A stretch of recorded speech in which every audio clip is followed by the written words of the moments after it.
Kawan, semua orang udah tahu tentang law of attraction. Lo pikirin sesuatu terus-menerus, lo tarik realitas itu ke hidup lo. Tapi kawan, gimana kalau gue bilang sebenarnya realitas itu nggak perlu lo tarik karena dia udah ada? Gimana kalau yang lo pikir manifestasi ternyata cuma efek samping dari sesuatu yang lebih dalam? Lo bukan pemanggil realitas, lo adalah penjelajah realitas. Dan semua jalur itu udah eksis. Sekarang, di saat ini juga, lo tinggal selaras. Ini bukan law of attraction. Ini sesuatu yang lebih dalam, lebih hening, tapi lebih nyata. Dan kalau lo ngerti cara mainnya, lo bisa hidup di realitas yang lo mau, tanpa harus maksa semesta ngikutin lo. Intinya, realitas bukanlah sesuatu yang statis, tetapi terdiri dari berbagai kemungkinan yang dapat diakses melalui pikiran dan tindakan. Ada banyak kemungkinan realitas yang ada secara paralel. Setiap pilihan yang kita buat, setiap pikiran yang kita miliki, mengarahkan kita ke varian realitas yang berbeda. Kawan, coba lo simak video ini baik-baik. Jangan lo skip, karena banyak informasi yang penting di dalamnya terkait mengaktifkan mesin rezeki yang ada di dalam diri lo. Gini kawan, bukan lo yang ciptain realitas ini. Lo cuma nonton dia, seolah lo lagi duduk di kursi bioskop, dan hidup lo itu filmnya. Tapi yang menarik adalah, filmnya bisa berubah, bukan karena lo rubah skripnya, tapi karena lo pindah teater. Di semesta ini, semua kemungkinan hidup lo udah ada. Lo sukses, ada. Lo gagal, ada. Lo kaya, miskin, bahagia, sepi, bangkit, jatuh, nyesel, lepas, semua udah eksis. Itu namanya ruang varian, begitu istilahnya. Itu kayak tumpukan majalah di rak tapi nggak kelihatan. Nah, tapi manusia nggak diajarin gitu. Kita diajarin buat ngejar sesuatu. Kerja keras, ngotot, positif mulu, tarik realitas. Padahal lu bisa milih lintasan realitas yang udah ada. Nggak perlu maksa, nggak perlu rebutan, tinggal selaras aja. Realitas bukan cuma soal siapa yang paling kuat, tapi siapa yang paling sadar dan paling harmonis dengan semesta. Kawan, hidup lu tuh bukan soal ngebentuk realitas, tapi soal milih realitas mana yang mau lu jalanin. Iya, kedengarannya kayak fiksi ilmiah, tapi justru karena selama ini lu diajarin buat maksa kerja keras, maksa afirmasi, maksa doa biar kabul. Jadi lu lupa realitas itu nggak bisa dipaksa, tapi bisa ditemukan dan dipilih. Setiap kemungkinan hidup lo, versi sukses, versi gagal, versi chill, versi drama, semua udah eksis di semesta ini. Tinggal lo selaras sama versi yang lo mau, bukan dengan ngotot, tapi dengan sadar. Bayangin kayak nyetel radio, stasiunnya kan udah ada, sinyal juga udah ada. Lu cuma perlu temukan frekuensi yang pas. Kalau lu terus fokus dengan rasa takut, kekurangan, dan drama, ya sinyal lu dapetnya itu-itu terus. Tapi kalau lu pelan-pelan mulai selaras dengan rasa syukur, rasa cukup, dan ketenangan, semesta mulai nunjukin jalan ke realitas baru yang lu pikir butuh keajaiban. Ternyata cuma butuh kesadaran. Lo tahu nggak kawan, perasaan lo itu bukan sampah, bukan juga gangguan. Itu adalah kompas yang menentukan arah jalan lo. Rasa takut, rasa sempit, rasa marah, semua itu ngasih sinyal kalau lo lagi keluar jalur. Tapi rasa tenang, ikhlas, hangat, itu juga sinyal kalau lo lagi deket dengan jalur realitas yang sebenarnya lo mau. Nggak perlu logika ribet, nggak perlu mikir keras, energi nggak pernah bohong. Lo bisa pura-pura bahagia, tapi batin lo ngerasa kosong. Lo bisa bilang semua baik-baik aja, tapi tubuh lo sakit-sakitan, sesak nafas, deg-degan, khawatir, tidur nggak nyenyak. Itu bukan kutukan, itu semesta lagi bilang ke lo lagi ada di jalur yang bukan buat lo. Nah, pas lo balik lagi ke jalur lo yang benar, lo akan merasa damai. Bahkan kalau duit lo belum banyak, masalah lo belum kelar, tapi batin lo tenang. Itu tanda lo lagi deket dengan garis realitas yang nyambung dengan jiwa lo. Di titik itu, rezeki bisa datang, solusi bisa muncul, bukan karena lo kejar, tapi karena lo selaras dengan garis realitas lo. Dunia ini sibuk banget nyuruh lo jadi sesuatu. Jadi sukses, jadi kaya, jadi produktif. Tapi semesta gak nanya itu bro. Semesta cuma nanya, lo udah jadi versi diri lo yang selaras atau belum? Karena pas lo selaras, dunia luar tuh nurut. Realitas itu kayak air. Dia ngalir ke tempat yang punya bentuknya. Kalau batin lo ngebentuk gelisah, lo dapet realitas yang gelisah.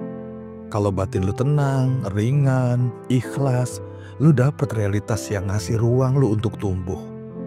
Jadi lo gak perlu jadi pahlawan, jutawan, atau influencer. Lo cukup jadi diri lo. Jadi versi terbaik lo yang gak maksa. Karena ketika lo berhenti maksa hidup mulai bergerak sendiri buat bantuin lo. Gue pernah dengar istilah life will find a way. Kalau kata bokap gue, lemparin aja biji kacang hijau di kolong tempat tidur, dia akan tumbuh sendiri. Itulah kenapa orang yang diam-diam selaras lebih sering dapat keajaiban dibanding orang yang sibuk ngejar-ngejar keajaiban itu sendiri. Lo bukan pencipta realitas, tapi lo kayak radio yang nyetel frekuensi tertentu. Dan realitas bakal munculin siaran yang cocok dengan frekuensi lo. Itu yang disebut outer intention. Apa yang dimaksud outer intention? Outer intention adalah keinginan dari luar diri lo. Tapi ngebantu lo karena lo gak pernah menghalangi dia untuk menyentuh lo. Kawan, mari kita lanjutkan perjalanan kita. Banyak orang kira spiritualitas itu cuma dari buku barat, dari fisikawan Rusia, atau dari para motivator. Tapi bro, nggak gitu. Karena jauh sebelum itu semua, wahyu ilahi sudah ngasih spoiler tentang kekuatan batin. Di Al-Quran ada satu kisah mind-blowing banget. Cerita tentang Nabi Sulaiman, Ratu Balkis, dan sebuah singgasana yang berhasil dipindahkan secara teleportasi. Saat itu, Nabi Sulaiman pengen nunjukin keajaiban pada Ratu Balkis. Beliau tanya kepada makhluk-makhluk yang ada di situ, siapa yang bisa mindahin singgasana Balkis sebelum dia tiba di sini? Jin Ifrit, jin yang paling kuat banget, bilang, saya bisa mindahin sebelum Tuan berdiri dari tempat duduk. Tapi lalu muncul seorang manusia, bukan dari bangsa jin atau malaikat. Dia cuma manusia yang katanya punya ilmu dari sisi Tuhan, ilm min Alkitab. Dia bilang, saya bisa mindahin singgasana Ratu Balkis itu sebelum mata Tuan berkedip.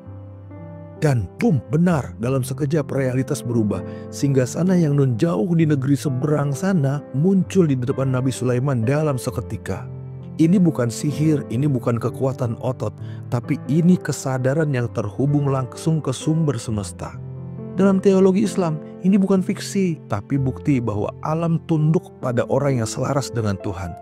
Bayangin ya kawan, jin aja nggak bisa ngelawan kecepatan manusia yang punya ilmu dari sisi Tuhan.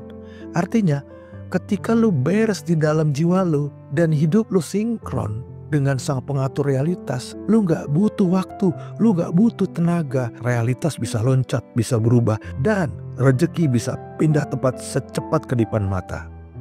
Di titik ini, kita bukan lagi ngomongin hukum tarik-menarik, tapi tentang akses batin ke pusat kendali alam. Dan Tuhan ngasih jalan itu bukan ke orang yang paling kuat, tapi ke orang yang paling bersih hatinya, ke orang yang tenang pikirannya, ke orang yang paling adem jiwanya. Dan kekuatan itu bersumber dari dalam batin. Di titik ini kawan, kita udah masuk ke gerbang latihan. Jadi, usahakan lu tonton sampai habis, jangan di skip, soalnya banyak yang penting di segmen-segmen akhir. Kawan, banyak dari kita pengen sesuatu sampai ngotot banget. Pengen sembuh, pengen utang lunas, pengen dihargai, pengen rezeki ngalir terus. Tapi justru karena pengen, itu dianggap terlalu penting. Realitas malah jadi tegang, dan kejadian malah makin susah terwujud. Dalam prinsip transurfing, ini disebut energi kepentingan yang berlebihan. Energi yang bikin alam kayak ngomong gini ke lo, halah lo terlalu ngarep jadi gue males. Itu sama seperti lo ngejar kucing terlalu bersemangat, kucingnya malah lari. Tapi ketika lu tenangin diri, duduk santai, kucing malah nyamperin lu.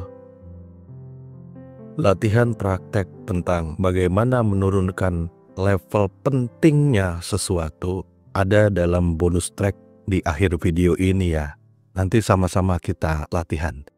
Kawan, coba bayangin, hidup lu tuh bukan kayak jalan lurus, tapi kayak ruas-ruas rel paralel di dunia kuantum.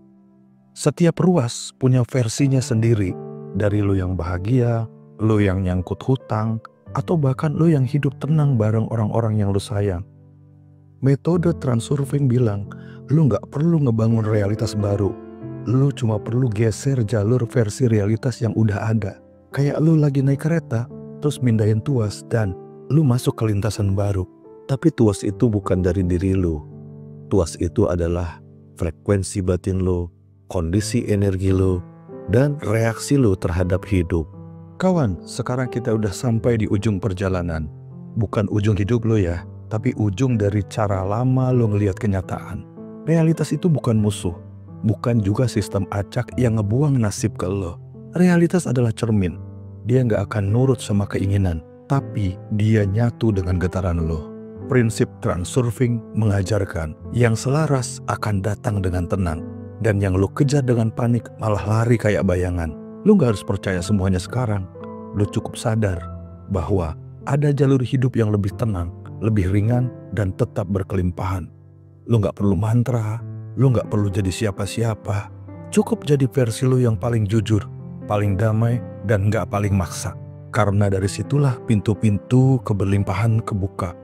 Rezeki datang tanpa drama, orang-orang baik masuk tanpa undangan, dan realitas menyerah karena dia akhirnya ngerasa cocok dengan lo. Dan kalau suatu hari lo lupa lagi, tersesat lagi, panik lagi, gak apa-apa kawan. Replay aja video ini.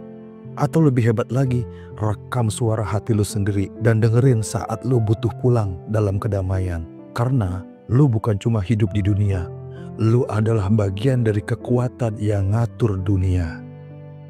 Latihan batin yang pertama, turunkan pentingnya.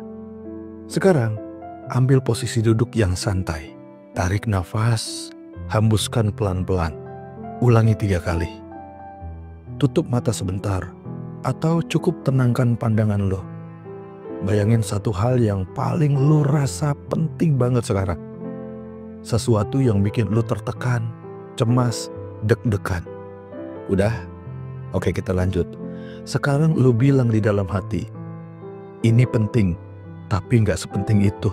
Semesta bekerja ketika gue tenang. Lalu lo ulangi kalimat ini pelan-pelan di dalam nafas lo. Gue nggak maksa, gue ngerasa. Gue nggak ngejar, tapi gue nyambung. Gue nggak takut, tapi gue selaras. Lakukan ini tiap kali lo mulai ngerasa mentingin sesuatu yang berlebihan. Karena ingat kawan, realitas nggak suka dikejar. Dia suka dijadiin teman ngobrol. Dan teman ngobrol yang paling enak itu yang tenang, yang gak maksa, yang tahu kapan diem, yang tahu kapan ngalir. Di titik ini, lu bukan lagi orang yang berharap. Lu udah jadi bagian dari arus yang menyambut apa yang lu mau. Kayak laut yang gak pernah ngejar ombak, karena dia tahu ombak itu datang sendiri menghampirinya.